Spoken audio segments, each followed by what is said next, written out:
Bonsoir Plantu. Bonsoir. Vous êtes désormais le retraité le plus célèbre de France.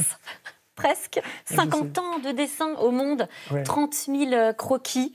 Premier jour du reste de votre vie. Aujourd'hui, pas de dessin de Plantu en une du journal du soir. Quel effet ça fait ? D'inviter une petite vénézuélienne qui s'appelle Raïma et qui fait des dessins, qui a été beaucoup à Caracas et qui est réfugiée politique maintenant aux États-Unis. Et donc le dessin du jour, c'est le dessin de ce petit personnage qui est global et qui représente la planète et qui essaye en équilibre avec son petit vaccin de tenir debout sur la corde raide. Voilà.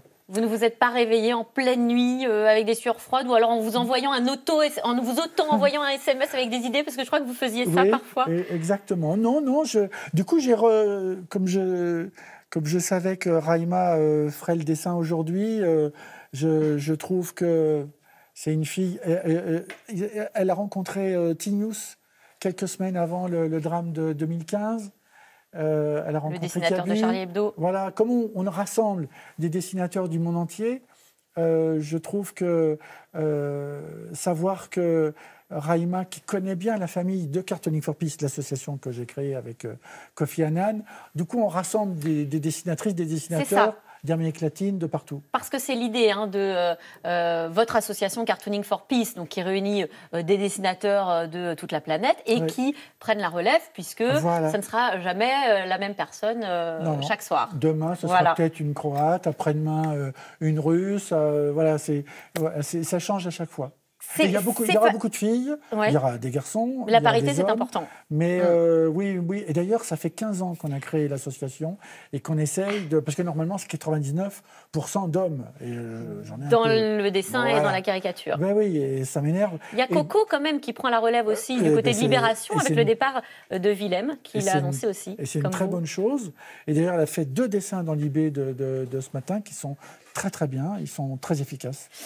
Quand même, vous avez travaillé pendant, j'ai calculé, 48 ans et 6 mois de dessin, ça fait 17 713 jours passés à réfléchir, à analyser finalement l'actualité, parce qu'on imagine la création artistique comme une sorte de don comme ça, du sel qui viendrait avec l'inspiration. Pas du tout, vous dites que ça demande énormément de travail en amont.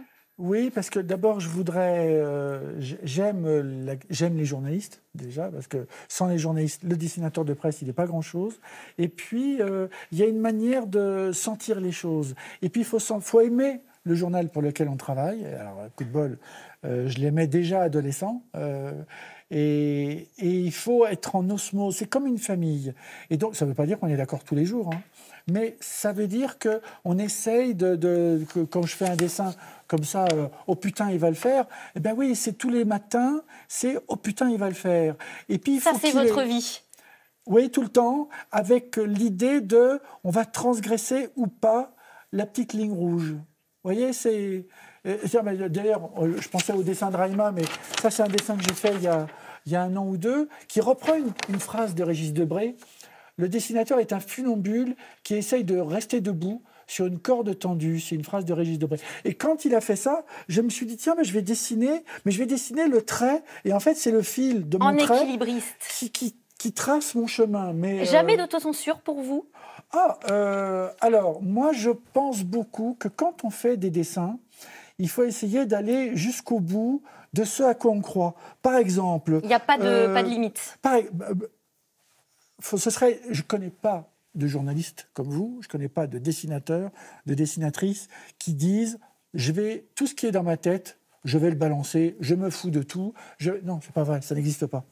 Par exemple, un dessin comme celui-là, au moment du drame de la cathédrale Notre-Dame, tout de suite, je me suis dit, tiens, je vais faire un truc sur le gothique flamboyant. Humour un petit peu... Et si j'avais fait une blague sur le gothique flamboyant, à ce moment-là, les gens n'auraient pas compris. Oui. Il faut le dire, mais 15 jours après. Le jour du drame, de l'incendie, il faut faire quelque chose qui soit en osmose avec l'esprit des gens. Et puis, vous avez caricaturé énormément aussi d'hommes politiques. Alors, on imagine que vous avez dû avoir des petits échos du côté peut-être des présidents. On se souvient de Sarkozy entouré d'un nuage de mouches la plupart du temps, de Chirac avec une goutte de bave. Pas de regret, on vous a contacté pour ça ? Chirac, il m'écrivait. Qu'est-ce qu'il vous disait? Il m'a dit, alors j'aime beaucoup vos... Je l'ai jamais rencontré, hein, et j'ai rien fait pour le rencontrer, parce qu'au début, il m'énervait. Mais il m'écrivait des petits mots gentils, et il me disait, voyez, j'aime beaucoup vos dessins, mais c'est très ressemblant, mais c'est encore plus ressemblant quand il n'y a pas la petite goutte sous le menton. Voilà, c'est une manière de dire les choses gentiment. Votre premier dessin dans le monde, on est en 1972. Et oui, vous y allez à l'époque au culot, hein. Vous êtes vendeur d'escabeaux au Galeries Lafayette. C'est pas du tout un milieu que vous je connais personne. Côtoyez, exactement. Mais vous y allez. Mes parents Franco. me disent t'es fou. Mes parents me disent ils sont affolés. Hein, et je dépose mes dessins tous les jours. Et là, je le dis souvent quand je vais dans les écoles, quand le fait qu'il y ait un gardien qui veuille bien me laisser rentrer, déjà, au monde. C'était rue des Italiens, c'est à côté de l'Opéra. Et puis après, qu'au premier étage, il y a un garçon d'étage qui me dit « Ah, ben, je vais essayer de voir si je peux vous mettre en contact avec un rédacteur en chef. » Et puis il me reçoit. Et pendant plusieurs mois, il n'y a rien qui paraît. Hein, mais tous les jours, à la pause de 11h, je téléphonais. Il me disait « Continuez à essayer, on verra bien. » Et puis un samedi, 1er octobre 72, voilà, j'ai un dessin sur le Vietnam, après 2, après 3.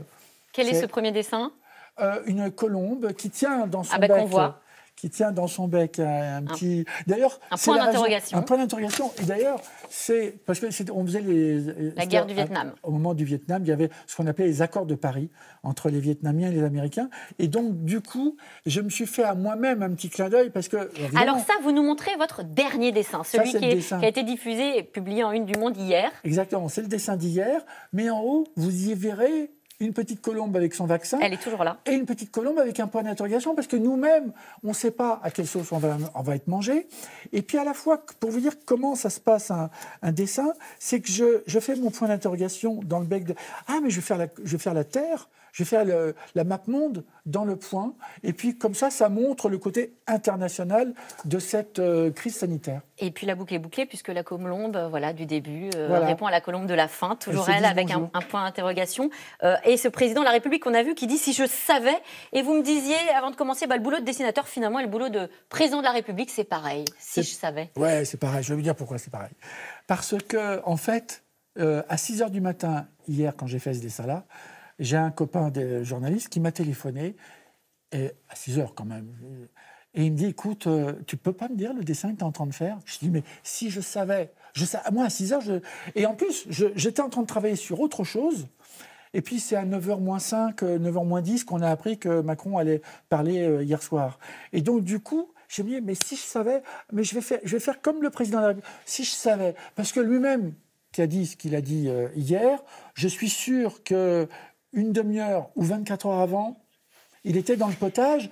Bienvenue au club des caricaturistes, parce que je pense que, évidemment, il a fait plus d'études qu'un dessinateur de presse, mais quand même, je m'aperçois qu'il faut improviser, il faut savoir improviser, et puis il faut savoir rassurer les citoyens. Et là, c'est son boulot. On voit que la retraite est pas encore totalement là. Hein. Vous êtes encore très, très actif pour un retraité. Je vous souhaite évidemment bonne continuation. Et puis, je fais des mariages avec des photos de Reza.